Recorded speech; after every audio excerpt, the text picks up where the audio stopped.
You're listening to the HR Mixtape, your podcast with the perfect mix of practical advice, thought-provoking interviews, and stories that just hit different so that work doesn't have to feel, well, like work. Now, your host, Shari Simpson. Joining me today, live from HR Tech, is Lorraine King, the Director of Employee Experience and Adoption for Digital Workplace at Haleon. She is an experienced professional who has worked in a wide array of technical, infrastructure, and business-facing strategic and operational roles for a Fortune 500 company.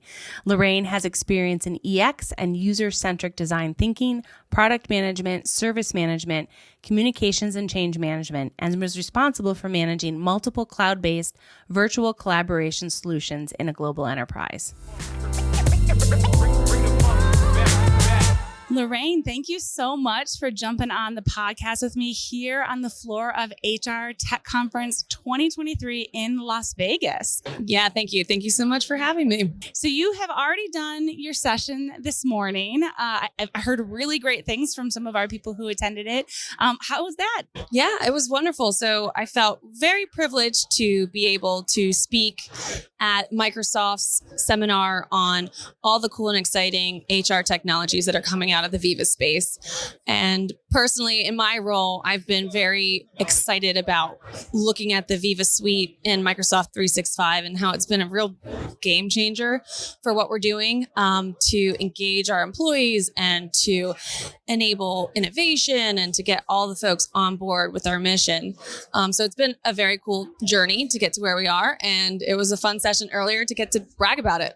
I love that. And it's one of the reasons I wanted to have you on the podcast. I think there's a lot of people in the HR space who are trying to figure out, how do I utilize the different technologies I have access to? So, working at Paylocity, obviously we are an HCM, so we have lots of stuff that we give out to our clients. But there's a lot of other technologies out there that companies have access to or are trying to use. And you have this really unique background, this marriage of product and marketing. So I thought your background has this great synergy around product adoption and employee experience. So I want to know what got you excited specifically about that work. Yeah, I love this work because it is almost a big, cool human experiment where you really get to get into the psyche of colleagues, of people. It's a psychology game, but it's also something that's really powerful to drive business forward and to move our civilization in a forward direction. So when you look at my career path, I fell into the tech world. My role is around technology. And of course, there's a lot of work that goes around the technology wrapper from working with engineers and working with operations folks. But what drove me into that role mostly and gave me the most passion was around the intersection point with tech and people. And I think HR is a very interesting and important partner in the technology game because technology can have a lot of connotations to people and how they think about it. And are they intimidated by it, or are they viewing this as an opportunity to help them? So like HR technology aside that enables HR systems and such. When we look at how HR needs to drive technology forward for people, it's around getting them excited and removing the barriers because of intimidation or because people don't know how to use it or people are afraid it's going to replace their jobs or whatever that is all about. It's getting HR to move its people and its culture in the right direction and embrace technology. I want to focus on that embracing technology. I think there are companies that are killing it in a great way, and they're getting it right, and they're introducing new technology and utilizing it. And then there's ones that are struggling or ones that maybe don't have the best change management in place. I know that you've been successful in your organization. Tell me kind of what was the secret sauce for you guys as you think about, companies getting it right, both tactically and strategically. Yeah, and the journey of the company where I work now in Haleon is unique in itself in that it's brand new. Its birthday was last year in July, and it was a demerger from another larger company. So we have a lot of different cultural backgrounds, corporate cultural backgrounds, kind of building out this new organization. But what I've noticed with organizations that seem to be doing it right and getting people excited and embracing and less resistant to change and to technology and disruptive tech is when they prioritize the employee experience, or we like to call it the colleague experience. When you see companies that are building out actual functions within their org and embedding employee experience and change management experts and whole teams around that within the tech stack and within the HR stack and within all of the different types of roles and functions within an organization, that means that they're prioritizing that. And when people or companies don't prioritize employee experience as a key, crucial element of delivering change or running their business, if they just think it's a side effect and should be, in everybody's job description, they should know how to do that. It's really not. It's a specialty, and it's something that requires a lot of time, resource, attention, and funding and commitment to drive forward from the leadership top down. I'm always amazed at when I talk to organizations who have implemented a new tech and they've done it with really good intentions, right? Hey, we think it's going to increase productivity. We think it's going to help us go to market differently, or it's going to help our clients. But then you start to dig into it and it ended up adding more work for your employees, or it took away like maybe a tool that they really used in a way that you were like, had no idea, right? Because you were like too far removed. So, those are some of the things I've experienced where they've implemented things wrong. Is there other kind of consequences or wrong things that you've seen? That is such a good example of how I've seen so many companies work, that tech is so passionate, or the business of whoever is rolling out a new technology is so passionate because they live and breathe it and they understand it and they know the power behind it.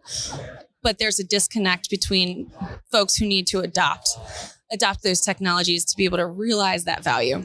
So from inception, there should be a deep focus on understanding the as-is state. A lot of people just look at the to-be state. This tool does XYZ. We were sold this. It's going to be awesome. It's going to change the way everything works. But we don't take a deep enough look at the as-is. So who are the personas who are going to experience this differently when we roll this out?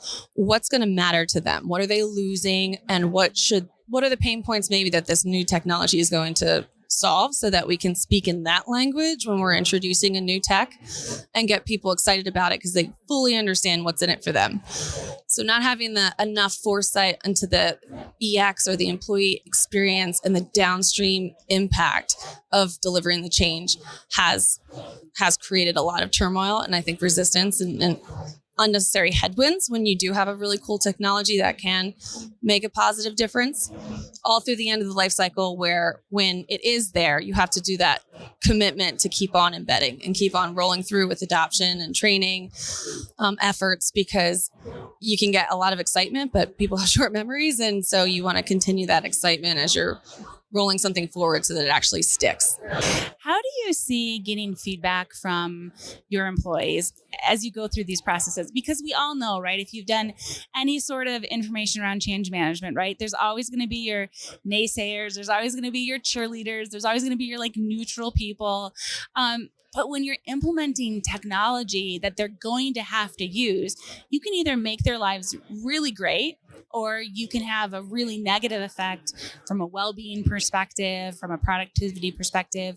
What kind of feedback mechanisms have you seen successful? Yeah, so I think, again, going back to doing your homework before delivering change, you kind of segment your audience and try to anticipate where you're going to have the most resistant and where you're going to have your champions and your cheerleaders. So you have to really have a tailored plan to address every single one. And the ones that are the champions and the keen beans, you make sure that their voice is really loud, so that has a ripple effect through the organization. Amplify that through your employee engagement channels. And then for the folks that, for maybe good reason, are more resistant, be sympathetic, and really put more of your resource into understanding why they're resistant. What are those mitigation strategies? Make them feel involved and listened to. When they feel heard and you're responding in a sympathetic way, it does generate a little bit more willingness to go along on the ride. And if you can find out what it is that's the barrier or the blocker and show a concerted effort to try to support them and give them a little extra, I think that has made a big difference when we experience those challenges, because there will always be those challenges. And I've talked about this before on the podcast. You also have to remove the old way of doing it. Absolutely. Yeah. And emphasize the benefits. Not, we can't just put under the rug all the things that people are going to be missing things about, but it's around sometimes, and especially with innovative technology, it's not about replacing something that already existed with something better and shinier. A lot of it is like step level leaps and bounds. This isn't a replacement to this. This is a new way of working. And this is why it's going to enable us to do X, Y, Z. So if people are looking at it as a like for like, or like for a bit better, that can also give people the wrong impression, because they're expecting to do the same thing just with something new. And we need to educate, drive awareness, help increase that digital literacy that's trying to evolve people into using new tools to work differently. So you talked about innovation and digital literacy. I'm glad that you use that word, because I think about I love buzzwords. Right? They make for good tweets or threads or X's. I don't know. We're calling them X's now. Yeah. Oh God. But how do you measure success on implementing innovative technology? Because like you said, it's not a like for like. So you can't say, hey, we replaced this and now we're X% more productive. That is a really good point. You kind of need to manage up and manage those expectations up too, because sometimes when you are trying to roll something out, people are expecting to have that. Well, we did this way, and this was the metric. This was the baseline. What's our new baseline? And these aren't always apples to apples. I think one of the good things about how I've seen industry shift is more around the narrative and the sentiment, rather than trying to look at some factor figure like engagement was, the number of likes or the number of comments against this post is this. Well, this new tool doesn't really measure things like that. So how do we want to measure success in other ways? And you can keep it really data driven as well. It's not just about doing a focus group and seeing how many smiles people have. It's sentiment can be digitized, can be quantified. And it's using those types of ways of looking at how people feel more productive, or if they're spending less time in email and more time collaborating with their colleagues. Those are things that you can measure specifically that are indicators that you're shifting the organization in the way that you're attempting to. How have you had, or maybe you have some advice on how you have conversations with the C-suite on what you just said, because I think you nailed it. It's like, those are data points. They're human data points, but you can grab that and you can quantify if you're having impact on the employee experience. But there are some leaders who aren't there yet. Right. Yeah. No, I wish I had conversations with the C-suite on a regular basis, but in terms of how I try to be a thought leader to my leadership and beyond, is there's so much evidence out there industry-wide around how employee experience and colleague experience, employee sentiment, engaged audiences drive more successful businesses. You have better bottom lines and you are more resilient to change. You can possibly continue to have that competitive advantage over others. So there's no doubt, I think, just making sure that folks have access to that information. And I don't think that there's any question that employee experience, if it's good, you're going to have a better result. It's just that slight tweak. And then how do we measure that? And I think there are a lot of innovative companies. Microsoft is one of them that has tools today that helps understand employee sentiment and how employees feel with work. The key thing for me is that people need, at this day and age, a reason to come into work and a reason to give it their all. And if they don't have a good reason, you're not going to get the most productive employees. I couldn't agree more. And I think that's, a crux for a different conversation around hybrid work or return to work or any of those kinds of things.